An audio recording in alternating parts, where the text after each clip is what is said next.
Welcome to Champions Network TV, our distinguished panelist guest on our usual channels,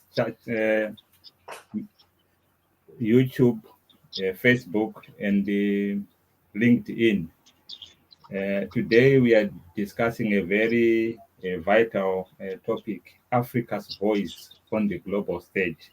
This is a complex topic, and to guide us, to give us the guiding starting point, we have got none other than Shumba, who is a passionate geopolitical analyst and someone who is very passionate about institutions when it comes to Africa. So I welcome Shumba.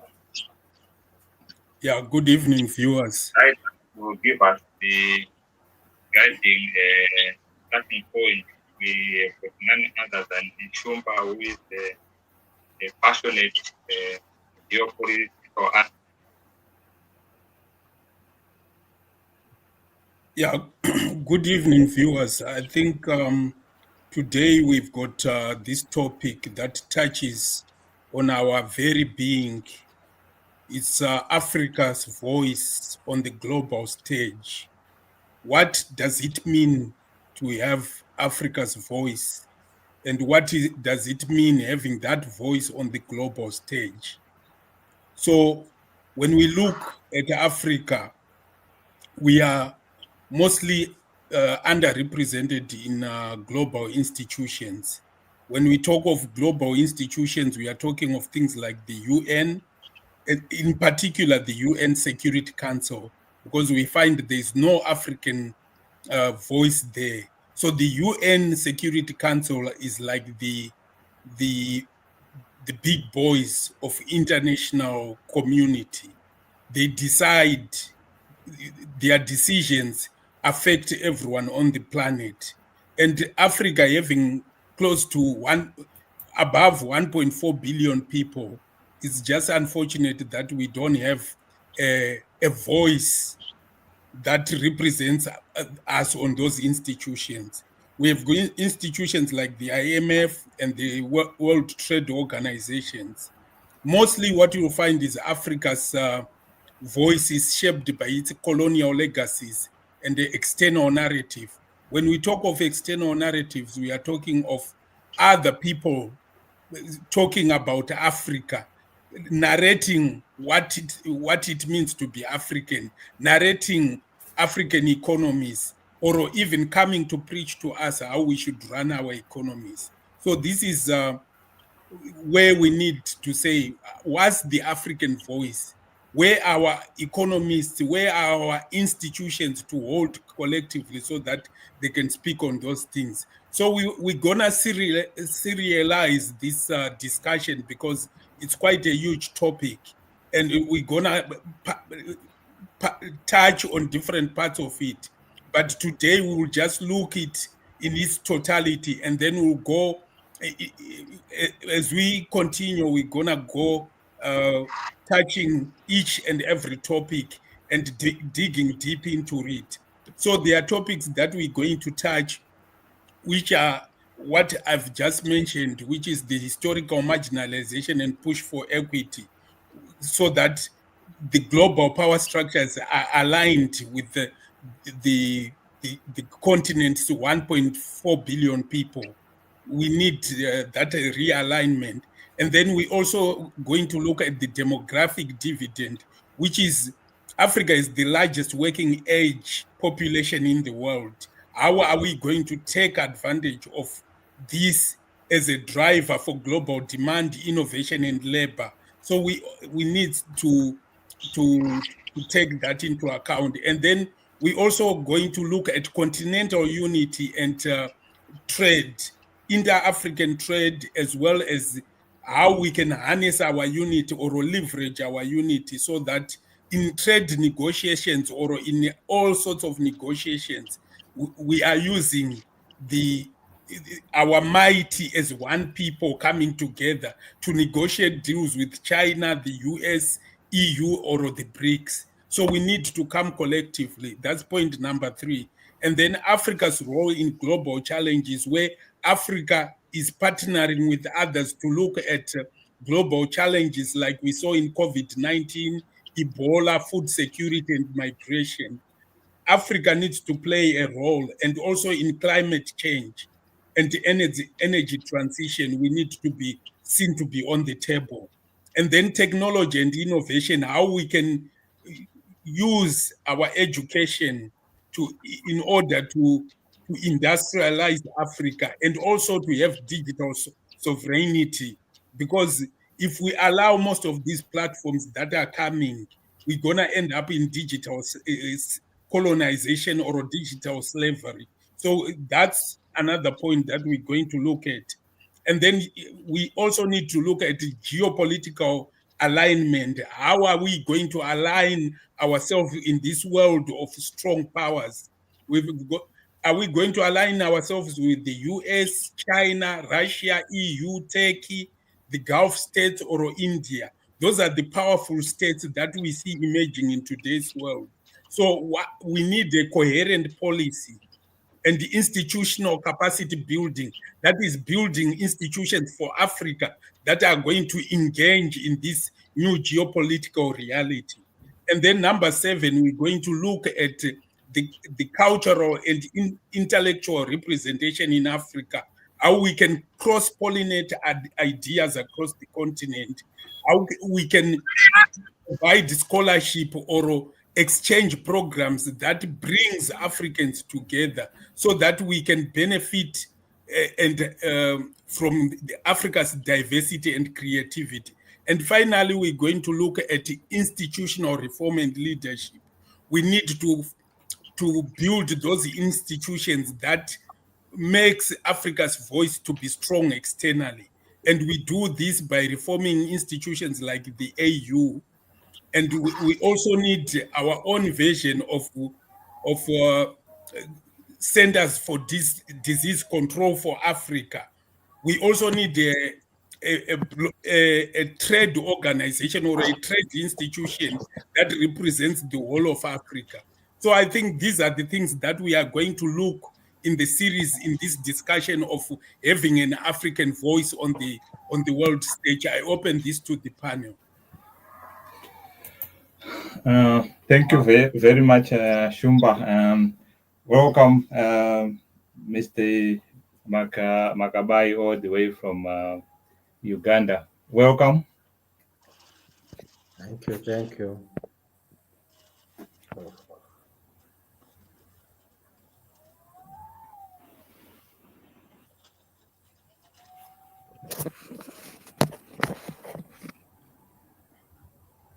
Jim. Good evening, viewers. Right, Africa's voice.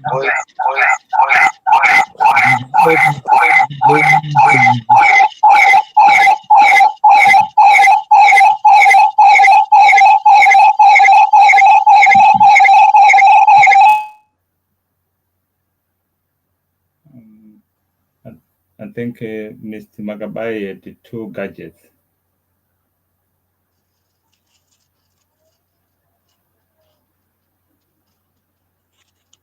Can you hear me now? Yeah, we can hear you, yes. Oh, okay. Right, Africa's voice on the global stage. Let's look at what voice needs to be heard on that global stage. And why is it that we find our voice being stifled or not being heard on the global stage? Because like what Shumba said, we've got various topics and various platforms. But I think the bottom line is that it shows that our voice is actually unheard on the global stage. As a result, we always find ourselves on the receiving end of almost everything, as it is really taken as the dark continent. So everyone else believes they are the source of light that needs to light up the African continent. That is the main reason why we find the African continent being trampled on left, right, and center. So we need to find out a way where we can actually push through so that our voice can also be heard equally with other continents at decision-making levels of what happens on the whole globe.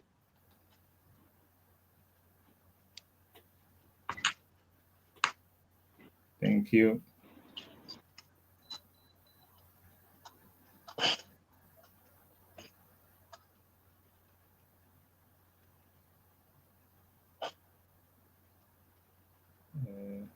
We are missing Mr. Makabai, isn't it? Oh, it's just disappeared as well. Okay. Yeah. Right. I think we have heard opening remarks from Shumba, where he actually alluded that this is a massive topic which needs to be serialized, but today we are looking at it on its totality, and Jenna has actually alluded that the reason why we are not being represented is we are not having our voice pushed through the global stage, like Shumba had said. We are missing in institutions like the United Nations, IMF, and all those world bodies that really determines the direction of humanity.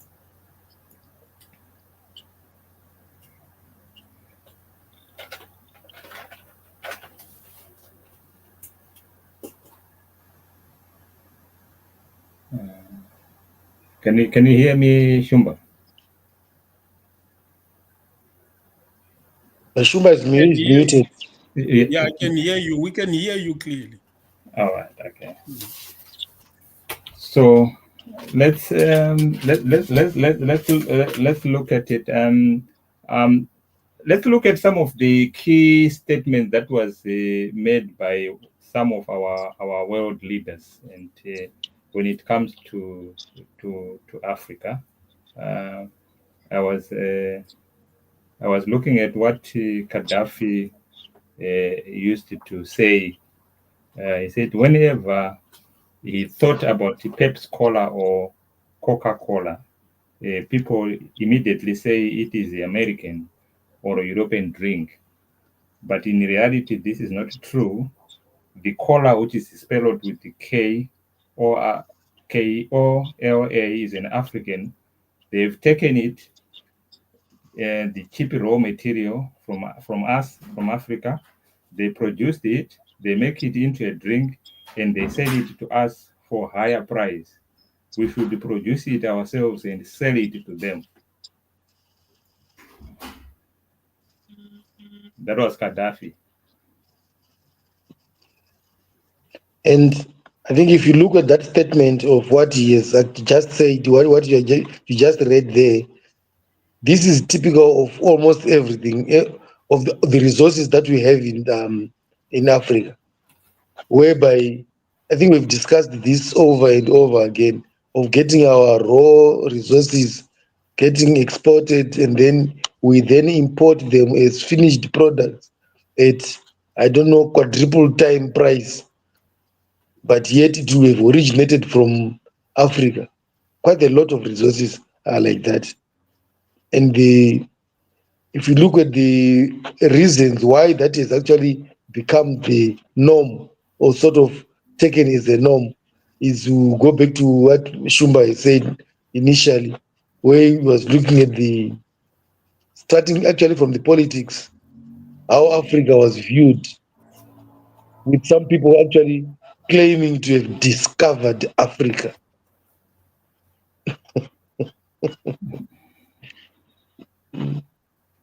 How can you discover where in a continent that has got a lot of people in there? And then you say, then they actually started claiming ownership of that continent, whereas there were some people. So from that stage now, that is where everything went wrong, that we accepted it. And then we eventually then ended up having masters. So that master and servant relationship is actually overstayed. It has existed time immemorial. and it's very difficult to break that relationship. Although we always try to see if there is something else that we can do to change it or to be equal, to equate.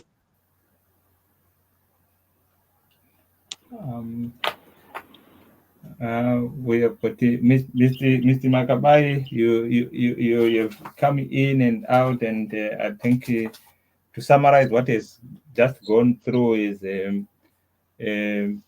Jenna has gave a rhetorical question to say, what is Africa's voice which is missing on the global stage, and why? And I think he alluded sometimes, why are we called a dark continent? And why are we always found to be discovered by others? And so on. And the Shumba has actually alluded that there's a lot of things that we need to look at. We are missing in the global institutions like the UN, the IMF, and the famous Davos. We are only invited there to talk about what we can offer, but not actually to be decision makers there. I don't know what's your take on these issues. Good evening, brothers. It's been quite a while. The topic of having one voice is really important, but I'll start on a note that we have blamed the rest of the world for our plight. That is very true. But we are not looking at the issue that, well, if we know that others have an advantage over us, others are taking advantage of us, why is it that as Africans, we've not realized that we are a marginalized lot and we really need to be together in order to survive in this world of, in most cases, the winner takes it all, of might is right. So I think the problem of Africa, let me put it on us, the Africans ourselves, that we really see what the problem is. And we really know the advantages of working as a united group of people. But we have always succumbed to being manipulated,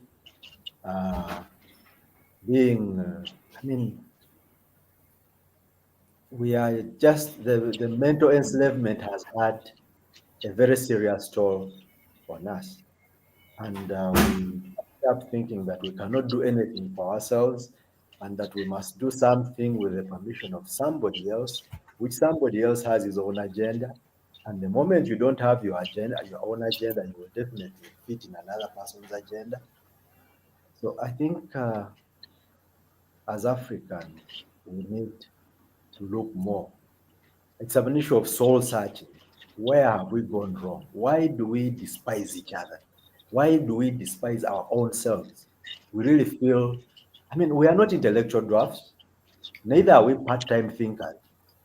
I think, but we do not have coherent thoughts and we do not think we can think together to have a bigger picture of something. And we have all sorts of organizations in different areas, and we work more as competitors than as people who need to solve a common problem.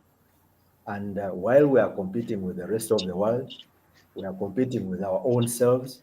You can imagine that double competition. Where will it lead us? We have all the resources we think about. If I take a case of Uganda, just this very year, other oil reserves were discovered in the eastern part of the country. Apparently, almost half of Uganda has oil reserves. And then when there are efforts to try to tap into these resources, there are all sorts of forces that try to make sure, well, sabotage Uganda's efforts to get an oil refinery. Actually, Uganda has attempted to get an oil refinery over a period of 20 years, and there are all sorts of things. A deal is struck, then all of a sudden you find somebody has pulled out and the resources are not coming in. But if Africa put their hands together, put our heads together, I think we would solve some of these problems. Because in Uganda, there was a realization that selling crude oil is a raw deal. And that's where the biggest challenge we've got with investors. We've had tallow oil coming in, coming out. Then I think some other oil organization. I mean, all sorts of things, but it is all in an effort to ensure that an African country does not get value from the resources it had. If that's the case, why don't we think that we ourselves have the solution to our problem? Because nobody owes us a living. I always keep saying this. We owe ourselves a living. We have the means to have a decent living, but we still are moving in silos. So I think as Africans, I'm seeing that the politicians who lead in one of these countries seem to have their own agenda. Probably it's now the time the intellectuals, it's high time they put these thoughts together and then refined them and exerted the force that is necessary for the politicians to understand that we owe ourselves a living and we need to have that as our approach to our existence. Thank you. Thank you so much for such a quite a wide range of things that touched on there. And Soko, do you have any thoughts yet? I'm still in the listening stage at the moment because don't laugh. Mr. Makama, don't laugh. No, that the thing is if you turn up at any place, even with animals, if you show fear, you show your vulnerability. Even with dogs, that's when they bite you. With Africa, we go begging, we go showing fear. That's why we don't get a seat. Okay, Jenna, take off. Okay, I think following up on what Mr. Makaba has just said, why is it that we cannot get united and do something as a team? Remember, during the time that we were colonized, there are some ideas that were actually planted in our heads through some curriculum that was developed, and specifically for that purpose. And then later on, when we thought we had switched on, we now had these people, these Westerners amongst us, and then we quickly converted them to be part of us. And their agenda has always been to infiltrate us and destabilize us and make sure that that oneness will never be done. We will not succeed in that oneness. And I think taking Zimbabwe as one of the countries that are in Africa, right? We actually realized that oneness is going to be very difficult to achieve. That is why we ended up on a trajectory that was parallel to the others. For instance, I always come back to the issue of the land. I know that we always argue there to say this land acquisition or land redistribution was done not the proper way. But according to me, that was the proper way. Because if you had to wait for the proper way, then with those infiltrants amongst us, that would never happen. So the same also applies to most of the things. They don't need all that big formalities to get through because they are strongly blocked and we are also heavily infiltrated. so that once you give an idea, even at the grassroots level, you've got those NGOs that are amongst the people at the grassroots levels. The ideas are crushed from the bottom. So from there up until it gets even to the president, there is always an advisor somewhere, somehow, who is making sure that the point of unity for the whole Africa will be crushed somewhere. So we are in a kind of a catch-22 situation where we can't get really there because of the setup. That is why Shumba was saying this is a very broad topic, because there are a lot of things that are involved, a lot of dynamics that are in this issue. Actually, I was talking to somebody when we were when we were commenting on the land acquisition in Zimbabwe, and the view that person had was the fact that Africa actually betrayed Zimbabwe. They were supposed to stand with Zimbabwe during our land reform program, so that the West would know that Africa is united, so that whenever we then have got other countries can follow suit with the same unity, and we could have gone far. That was the discussion. I'm just commenting on what you just said about the taking it alone, the land reform, and we had to bear the consequences of it as a nation. How do we stand together? Because the powers that are very good at dividing and ruling, they've divided us so much, so that I look at Mr. Makabayi and say, oh, he's from this country. He's not my brother. We have been divided so much, so that this is embedded in us. So how can we stand together in anything?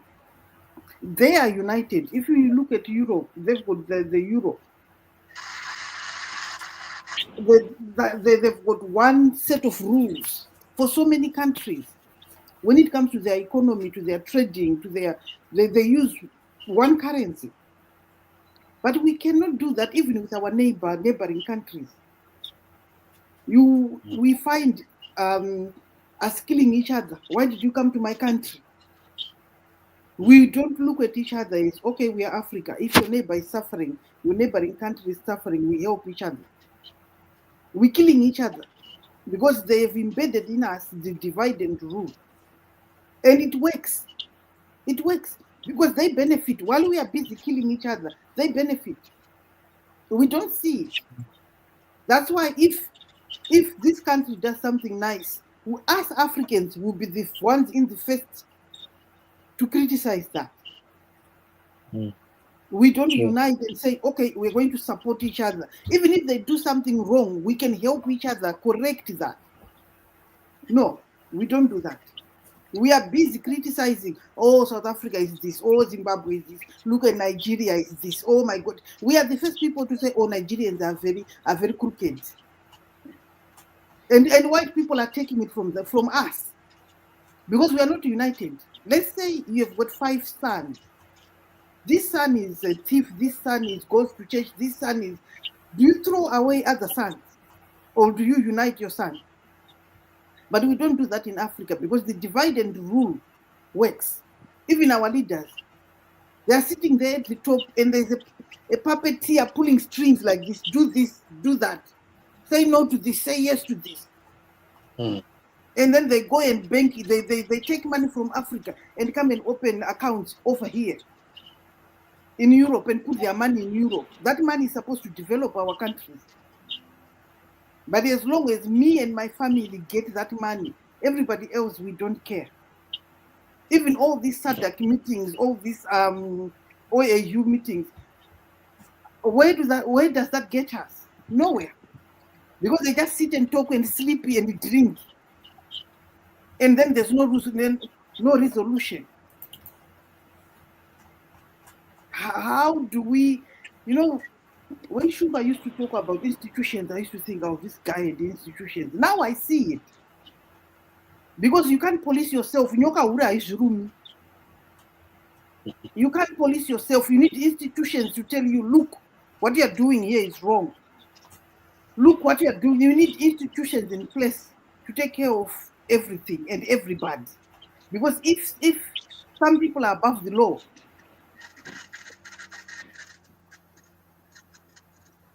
I think what you need as well,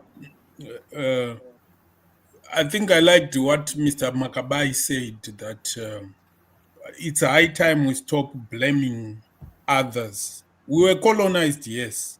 Even the Chinese went through a century of humiliation. Go and look at what the Chinese went through. I think almost they put the figure at close to 40 million Chinese who lost their lives through opium imposed on them by the British, the European powers, Japan, and the US. Right. But China knows its history, and it has said, we went through this century of humiliation. We're not going to go through it again. This is what we're going to do to get out of that humiliation. And they are showing the world. It's a blueprint to us as Africans to say, we went through, ours is not a century, it's centuries of humiliation. We've been through slavery, we've been through colonialism, we've been through imperialism.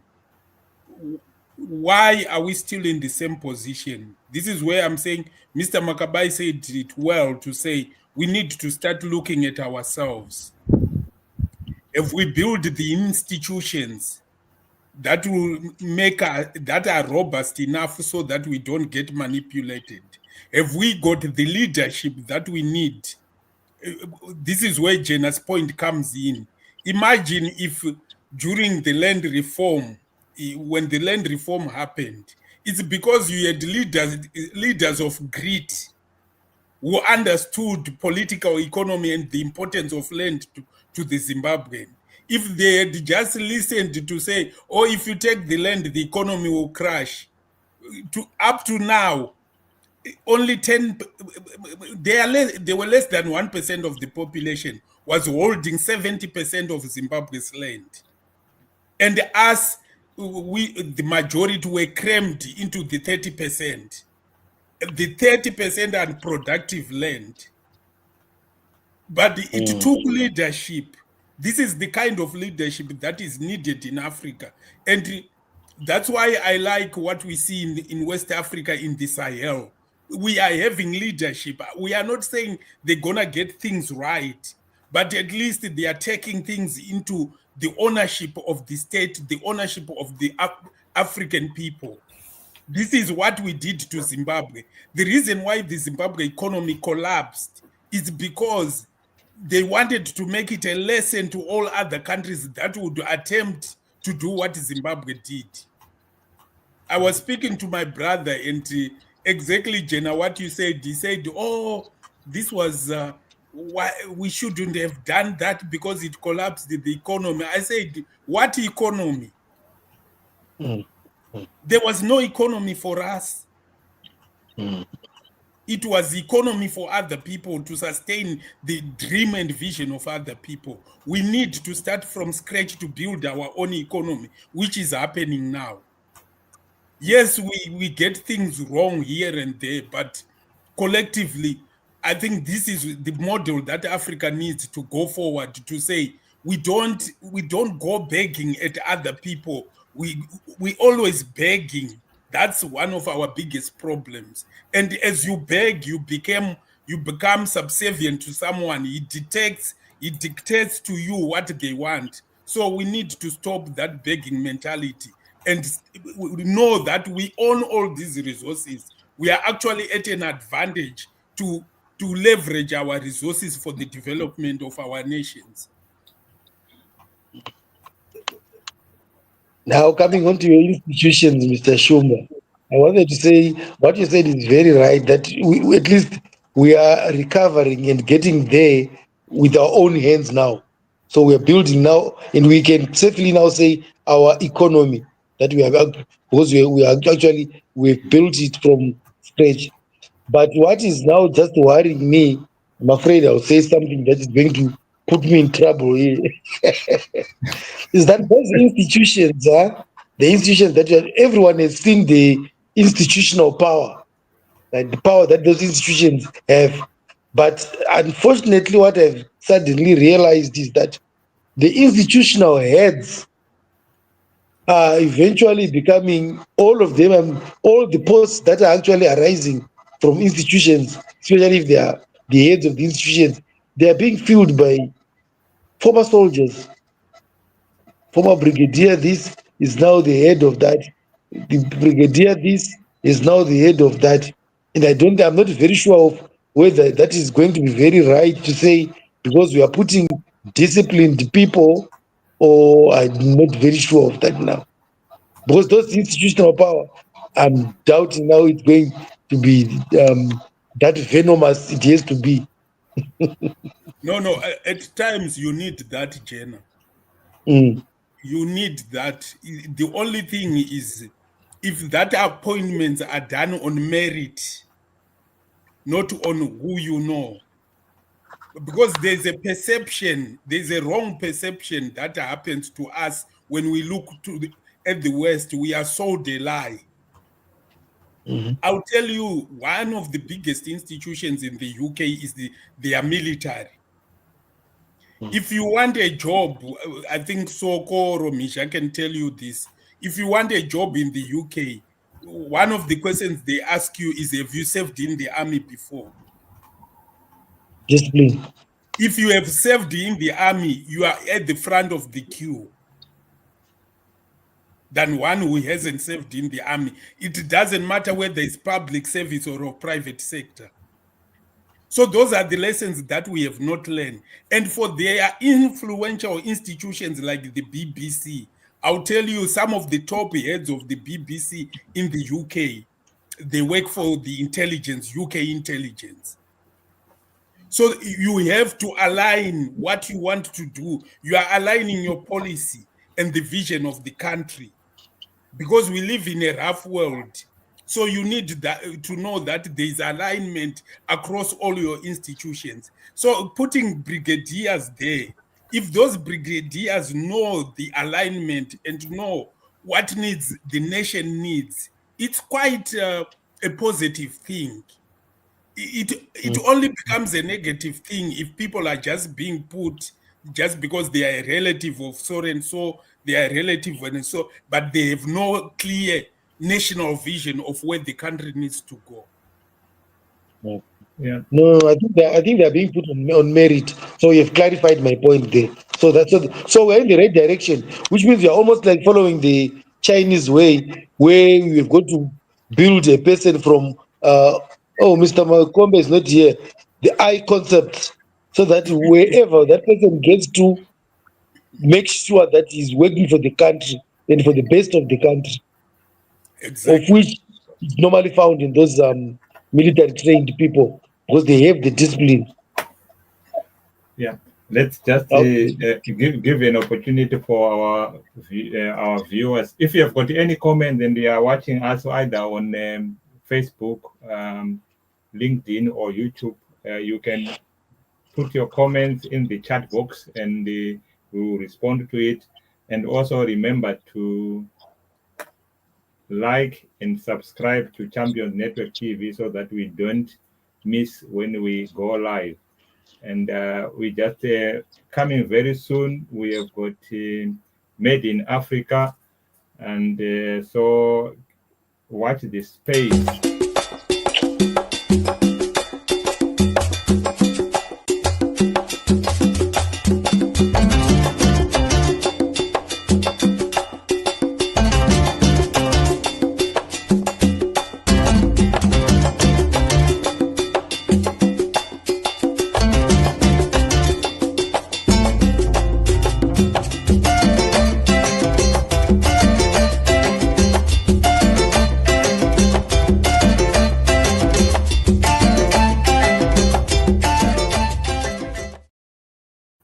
And if you are anywhere in the world and you are missing organic food, we have got all your needs met from you.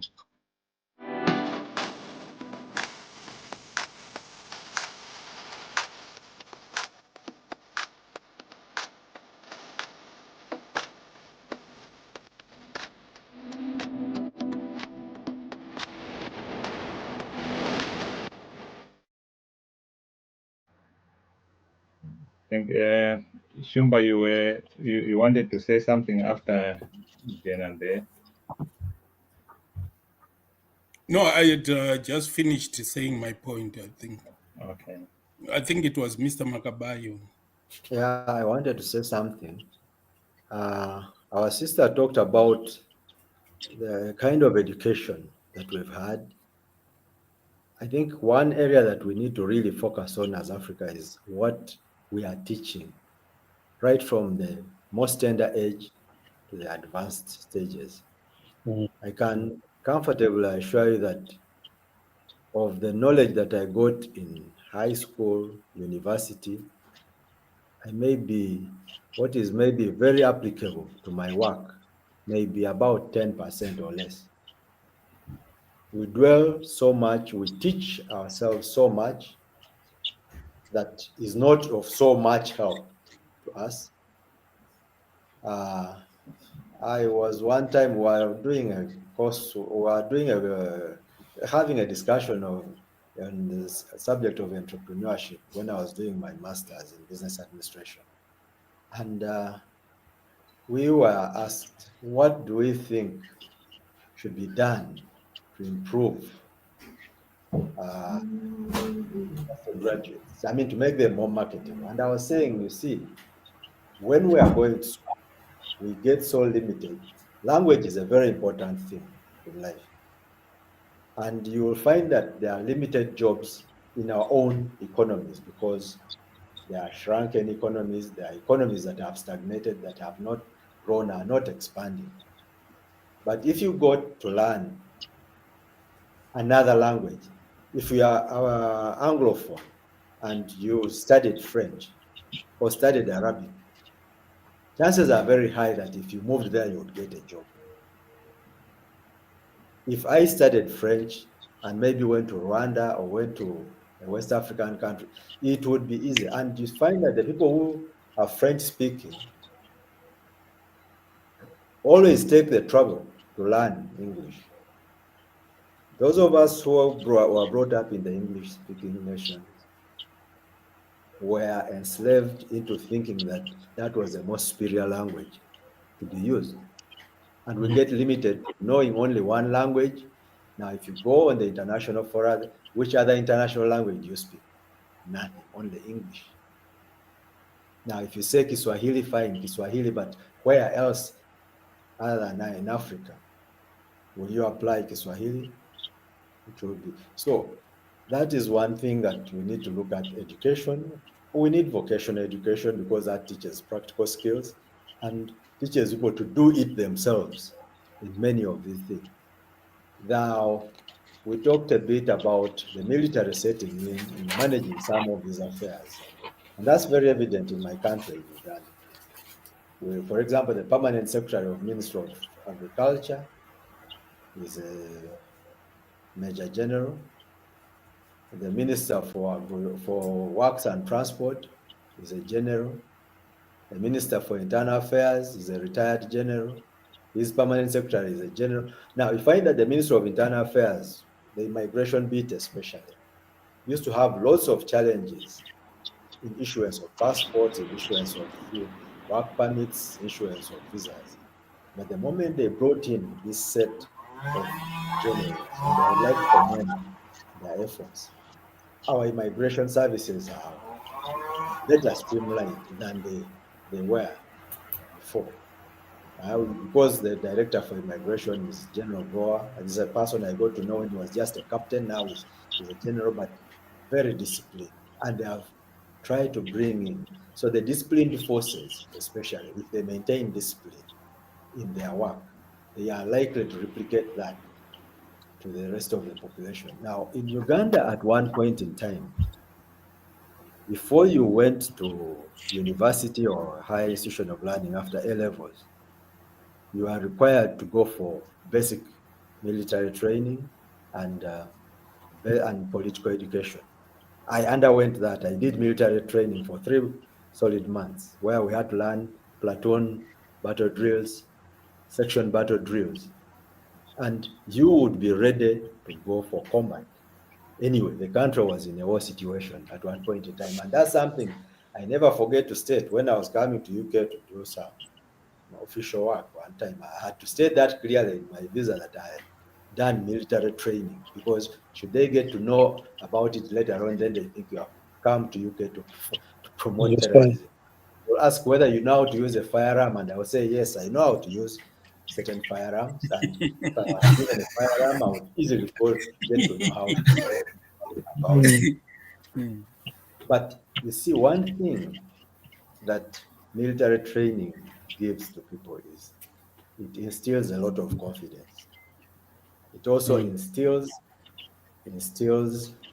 discipline. Discipline. And I want to quote an incident that I went through this year. We had a very rugged election, I should say, which was messed up at some point in time. And at some point in time, certain people felt I needed to declare a result one way when it had gone the other way. But that military background in me made me not to be intimidated. I was bashed to the point that even the head of state had directed out of misinformation that I'm fired from my work. Until my bosses said, but the returning officer did nothing wrong. And Your Excellency, if you took the trouble to discuss with him, I think you would discover that he was. And up to today, I've not been given that opportunity, but at least the insistence that I be fired for doing the right thing ceased to be. But that's because of the military background that I got, that I, well, come what may, this is what is supposed to be done, and this is what I've stuck to, and I would rather be humiliated for doing the right thing than for doing the wrong thing in society. Now, when the issue of the begging mentality, the begging mentality has come up because we really think what is foreign is best. We really think other people owe us a living. It has been instilled in us. And yet, if you analyze critically, they are surviving because of what we have. And yet, we are failing to tap into what we have to bring them on a back. I mean, we are offering the raw materials that if we do not offer, which they need for their sustaining.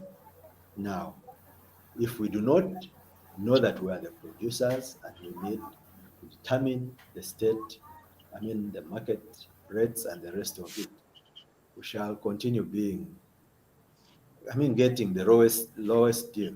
So what other problem have Africa got?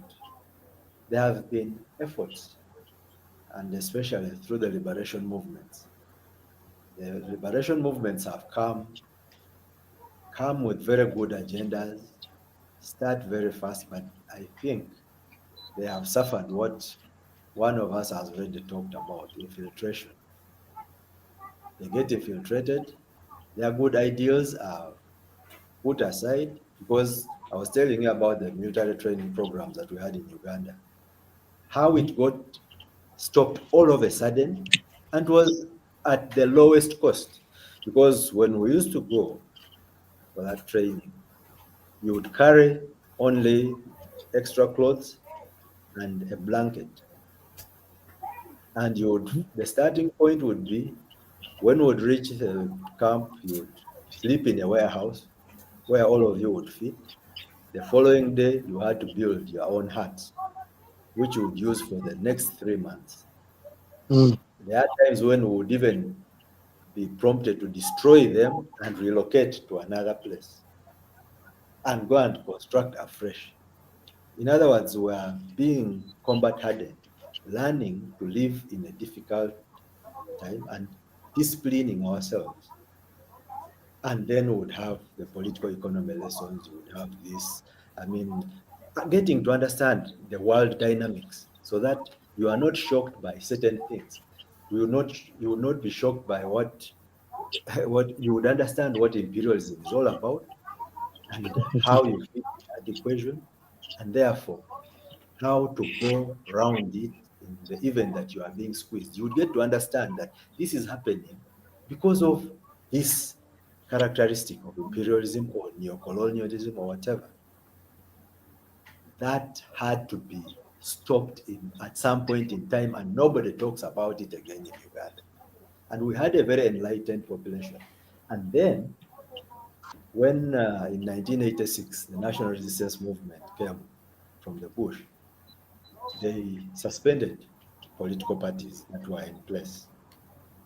And then, I remember in the year 2000, there was a referendum about reinstating of political parties. And Ugandans were very clear about it that no, they didn't want political parties, because now the system under which we're operating, whoever wanted to contest for a position of leadership would just look at the good in that person and not the flag or colors he was representing. We had better leadership then. But I remember in the year 2000, and around May 2000, around June 2001, there had been clamoring around some people who had been in old political parties saying, well, we have been suffocated long, we need to be given the rights to organize. Of course, they will quote the United Nations and the Charter on Human Rights and the rest of it. And then I remember we're a group of about 5 people. We sought an appointment with the president, who had also started saying, well, I think we need to go back. And I remember one of the questions I asked our president was that, you remember that in March 2000, that was a very young, this was around June now, just a few months ago, you asked the Ugandans about their position about multi-partyism, and they were very clear. Now you, the elite, are all of a sudden saying, well, we should shift and go to multi. You should have campaigned strongly for the parties during that referendum, but you did not do that. Now, if you choose to go this way without having the population along, then we are likely to face a problem. And you very well know the divisions that the political parties in Uganda were not formed along strong ideological lines. They were tribal, religious. That was the main center. And that is again what you're advancing. And that has come to pass, because now when we went back to multipartyism in 2005, that's when again we now have these sharp divisions. And now whether the person that belongs to your party is a thief, whether he's stealing elections, is doing what, you support that one, because we've lost it at the end of the day. So I think at one point in time, Uganda had gotten the right political method of organization, where no political parties, come as you, bring us your ideals. If you convince the population and they see you are the one worth leading them, that would be it. Peace. Other than having you associated to a party. Because now we have situations where leaders say, well, I would rather have as many people of my party going to the parliament for as long as they will endorse anything that will be taken there. Not for as long as they will reason out to get the best for the country. So those are some of the challenges that Africa has on the political line, the politics that we've run, the multipartyism. I really strongly feel, I work for an organization which adjudicates this, the Electoral Commission. We are supposed to be referees, but you really see what you are refereeing is not what really fits in that society at that particular point in time. So the challenges we have are really the elite needs to rethink, how is Africa politically organized? How is Africa handling its economics? We study about things of comparative advantage, leave that in class. We do not know that it is applicable even to our nations, and where we should be sitting and saying, now, Uganda, what can you do best? Zimbabwe, what is best? What can you offer best? And then how can we collectively benefit from this? Africa will only thrive if we realize that the resources that we have are for our common good. Let us tap into the intellectual resources. Let us tap into the natural resources. to a common pool, because we know that even in countries, you find some parts of the country are better endowed than others. But all these resources are pulled together to service the needs and wants of that country. So that is what we should do as Africa. Know that all these resources, if we pull them together and manage them together, we would be a better lot on this surface of on Earth. And then those that have reached wherever they are will realize now we just have to live with these people as partners. We must have a cordial relationship for mutual existence. Otherwise, we cease to exist. Thank you. Mm. Wow. Wow. But the issue that I see now is you're talking about the intellectual people, and then you're talking about the resources. Now in this place, they make sure that those two they don't go in one basket. Huh? The person who's got the resources has got nothing to do with the intellectual. And those intellectuals have got the brains only. The resources are nowhere to be found near them. But you see, the intellectuals, we have such fora at which we can organize. And I really think, much as the ideas we're having on this forum seem to be scattered here and there, they may not be coherent, but if we sat and really refined them and built them to get a theme, expand, and then we feed into. Actually, we owe ourselves a living, as I have kept on saying, and we need to refine some of these ideas. Sometimes they may sound very simplistic, but when you look at them critically, you'll realize if they were fine-tuned and looked at more critically, come up with something that will really be of benefit to the continent. And we have failed it to those that are supposed to move things. And if they don't move them, we say, well, we have tried all that was possible within our means, because they have more means. The leadership has more, political leadership has more means. But one thing I have actually realized, and I'm giving an example of my own country, is we find that our politicians, the presidents, are normally fed with what people think they should hear, as opposed to what the truth should be to move the nation to another higher level. Very right. I have been part of occasional interaction with some people who matter, and then you discuss something. He says, can you put it on paper? You put it on paper. He says, I'm taking this to the head of state. And then you notice some action in line with what you are suggesting. Then you get to realize that, well, at those levels, you just mainly have sycophants and people who are not ready to think, whom I will sometimes refer to as part-time thinkers, and opportunistic.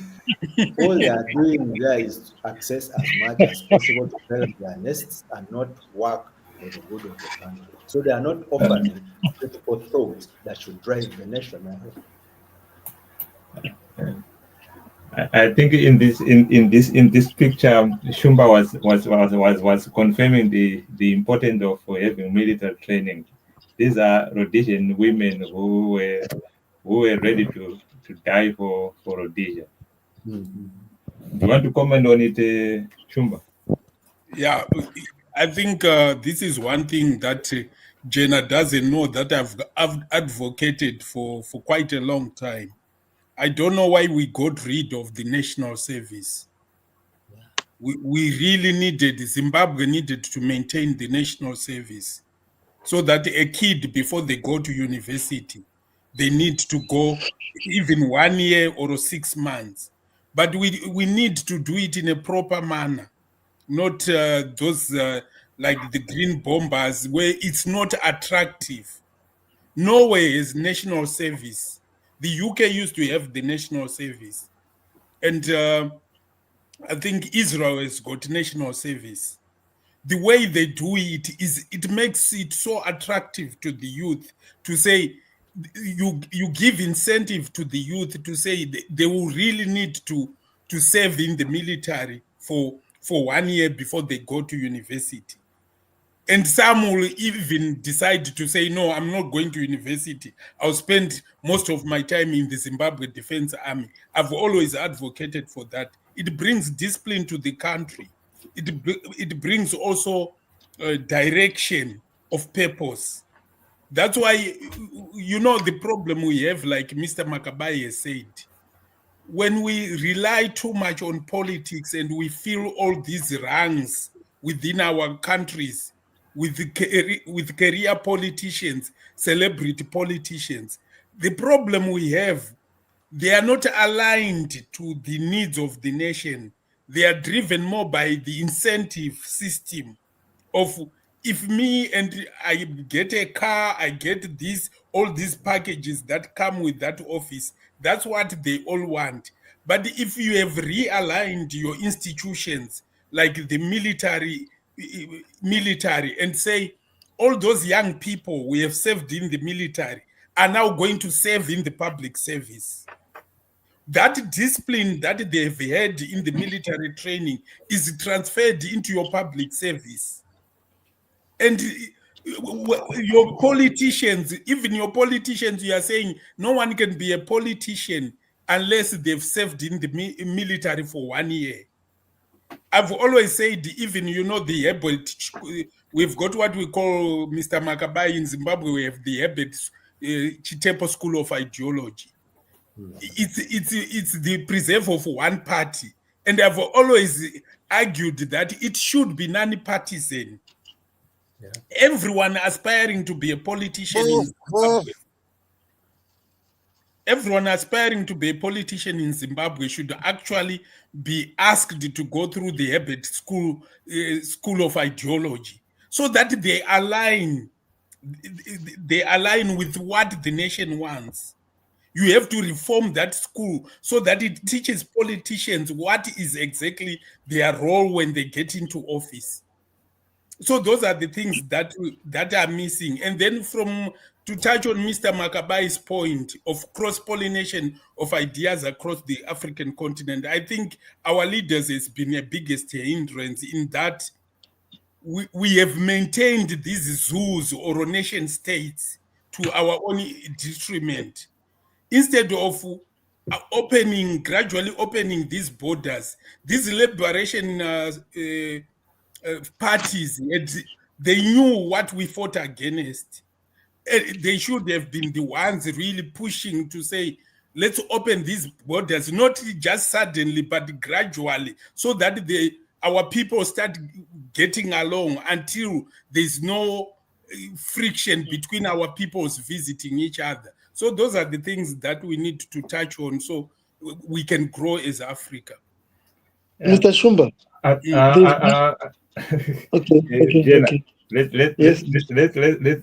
Let's wind up.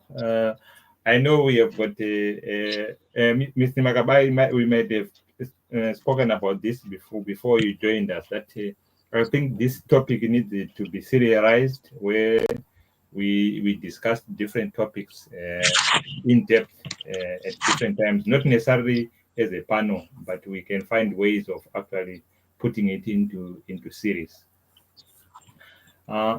Let's put our final remarks so that we can wind up. We have been here more than an hour now.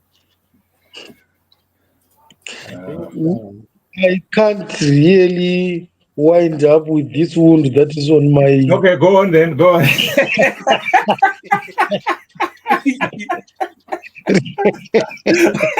Really, it won't be right for me. Okay, go on. I heard Mr. Shumba saying the Herbert Chitepo School of Ideology is only one partisan and what. That is a national thing. It teaches people Ubuntu. And it actually teaches the young where the country came from, the history. And in teaching the history, people presume that teaching history of how independence was got and how the people actually planned and what they actually wanted the country to be even in the future. That's what they teach. So the people, if you are opposition minded, you don't want to understand how how we came to be independent. You just want to start from 1980. So then let's move on. It doesn't work like that. I think you didn't understand me. Yeah. No, but you said it's one partisan. You said it's one partisan. It's partisan in the sense that it's sort of a ZANU-PF thing, you know. You see now, this is exactly No. I'm not wrong, Jenna. I know this. What I'm saying. No, we're not agreeing. Not wrong or right. No, listen. Let me explain what I meant. Maybe you didn't quite get. What I meant is every politician, no matter its opposition or whatever, who wants to hold office in Zimbabwe should be mandated to attend the Herbert School of Ideology. Do you get me now? Yeah. But how do you is being summarized? You are saying being summarized. You are saying it is summarized. How can the opposition come in? Wait.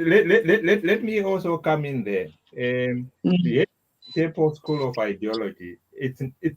Now it has been made a national requirement for whoever wants to hold office, and the opposition are crying about it. Yes. And I know this. I think I've got one of my young one who is a counselor somewhere. So and I also spoke to some, like the Mr. from Tanaka Institute of Industrial Training Center.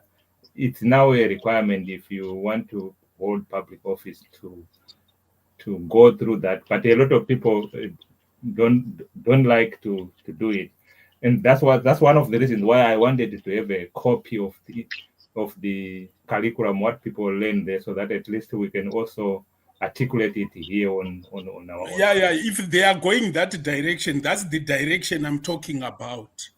That everyone, whether you want to be a counselor, whatever you want, it doesn't matter. You are opposition, but you should go through that school. Yeah. So I think your wound has been bandaged now, so we can wind down.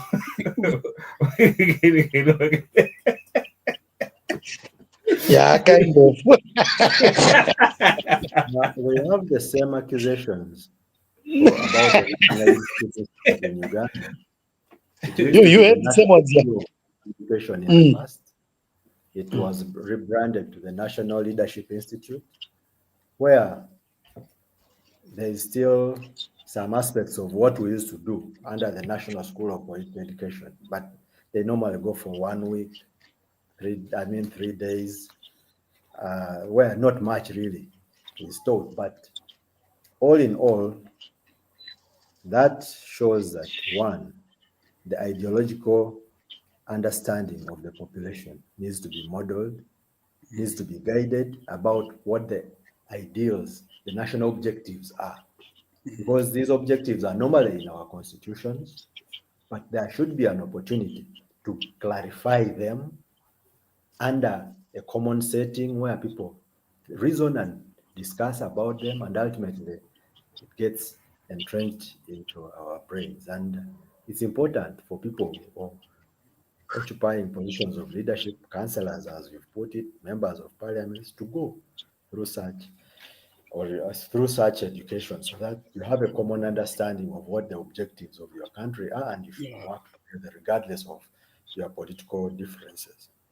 Because whether you like it or not, I do not have another country to go to. I hold only one citizenship of Uganda, and therefore I have to work hard to protect the Uganda that I live in, that I've grown in, and that I might die in, and may be buried in if there's an opportunity for me to be buried. So it is important that in Africa, as I sum up, we need to know that, like the rest of the world, realize that it is important to have one voice. Africa should know that we need one voice, and we should act as one. For as long as we act in our small ways, we shall remain the downtrodden of the earth. And we shall keep lamenting as we are doing here. And even the generations that will follow us will, they may be even worse. They might not even be very critical at some of these issues. They are overwhelmed by artificial intelligence. They are overwhelmed by the mass media.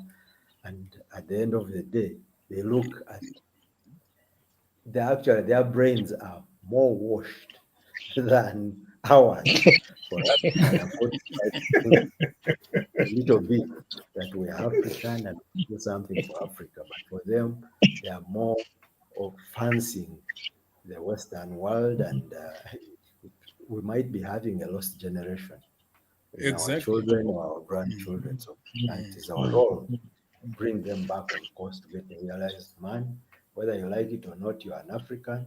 Whether you like it or not, your great grandparents, your parents, and and so on have been suffering because of 1, 2, 3, 4, and you may suffer the more because you don't even have an understanding of what you should be. Thank you. Thank you very much. I think I need just to come after him, because I just want to say one thing about that washing of the brain.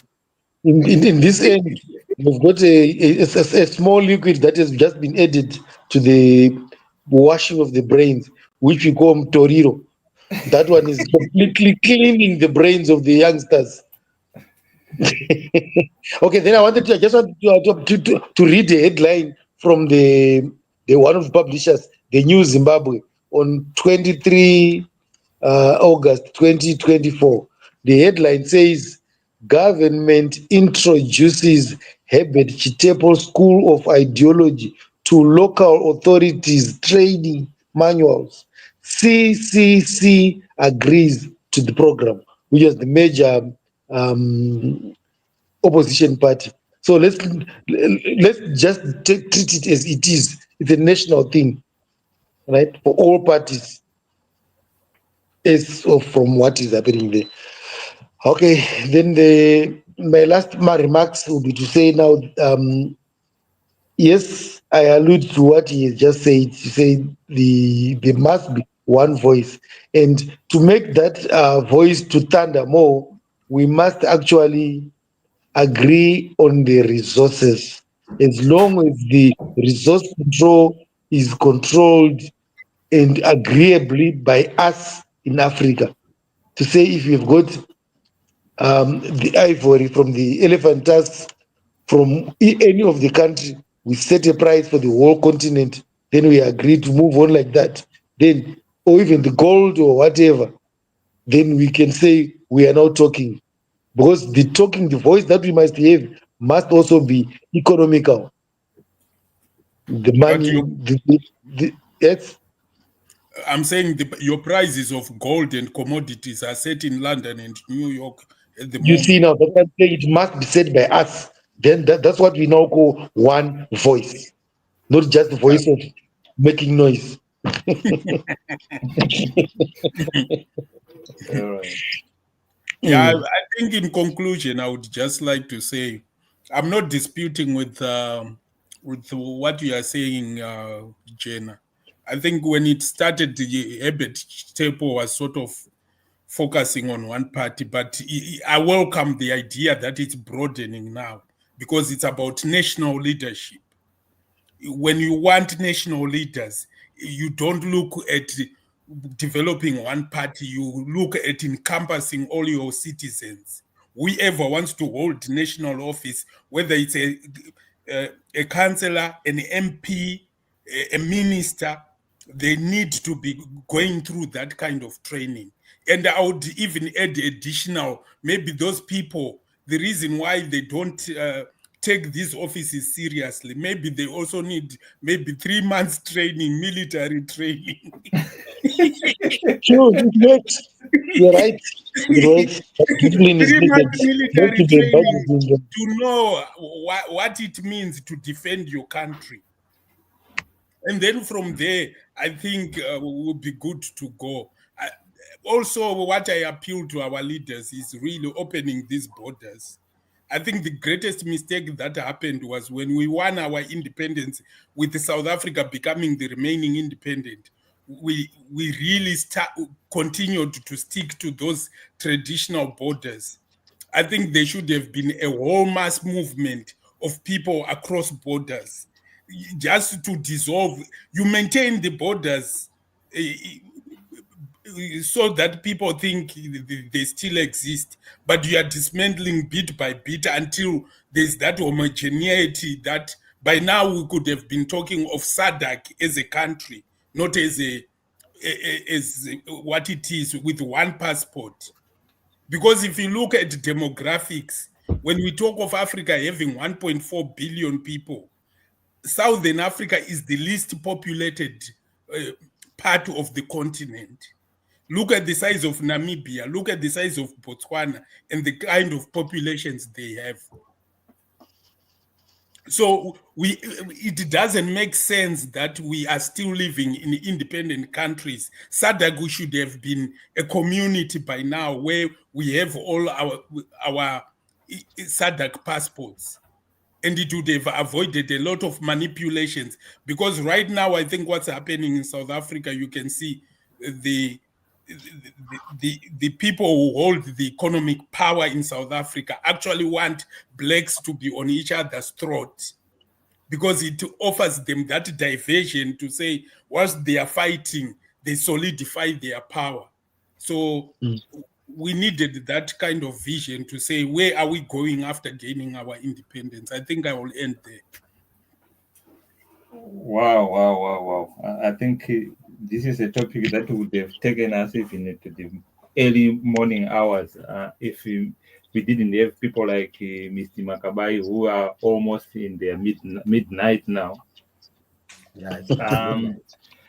So it was quite an eye-opening discussion, and as we have promised, we are going to put series of this topic, and I think Mr. Makabayi will do us justice if he just give us why one series of the importance of military and political education, because he went through one.